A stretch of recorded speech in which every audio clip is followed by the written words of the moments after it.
तारकासुर को जब ज्ञात हुआ कि असुर वृषेक मारा गया है तो वह क्रोध से भर उठा। उसने अपने सबसे शक्तिशाली मायावी असुरों में से गंतक को आदेश दिया, जा देवी सती के प्राण हर ले। उधर सती माता भगवान शिव से रुष्ट होकर अपने पिता दक्ष को दिया वचन स्मरण करती हुई नंदाव्रत बीच में छोड़ नंदाव्रत की पुस्तक को माता अनसुईया के आश्रम लौटाने अपनी बहन रेवती के साथ पहुंची, जो कि माता अनसुईया की बहू थी। माता अनसुईया से क्षमा मांगकर वे अपनी बहन रेवती के साथ लौटने लगी। वन के मार्ग में असुर गंतक घात लगाकर बैठा था। जैसे ही वह प्रहार करने को हुआ, देवर्षि नारद ने यह दृश्य देखा और कैलाश पहुंचे। वे पुकारे, हे भोलेनाथ, रक्षा करें सती माता की, असुर उनके प्राण लेने आया है। नंदी ने कहा, चिंता न करें, माता की रक्षा स्वयं महादेव करेंगे। उसी क्षण जब गंतक ने वार करने का प्रयास किया, आकाश से एक तेज बिजली गिरी।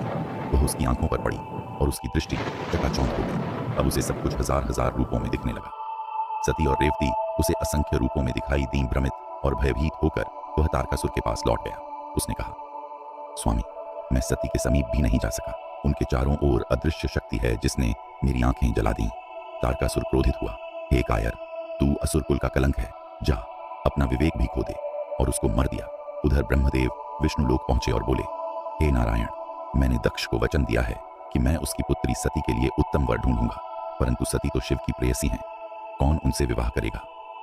भगवान विष्णु मुस्कुराए, हे ब्रह्मा, दक्ष से कहो कि वह सती का विवाह ऋषि अंगिरा के पुत्र से प्रस्तावित करे, वहीं अहंकार और लोभ का संगम होगा। दक्ष ने यह बात मानी और ऋषि भृगु को साथ लेकर ऋषि अंगिरा के आश्रम पहुंचा। उसने सती के लिए उनके पुत्र सतबीज का हाथ मांगा।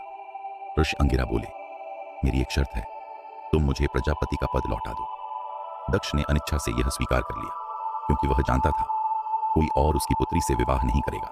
इस प्रकार देव और दानव दोनों पक्षों में एक नई लीला का प्रारंभ हुआ, जहां सती का भाग्य शिव की मौन मूर्ति और दक्ष का अहंकार सृष्टि में अग्नि का बीज बन गया। अगला अध्याय, सती विवाह और दक्ष यज्ञ का प्रारंभ। कमेंट में लिखें, हर हर महादेव। कथा पसंद आई हो तो लाइक एंड सब्सक्राइब करें।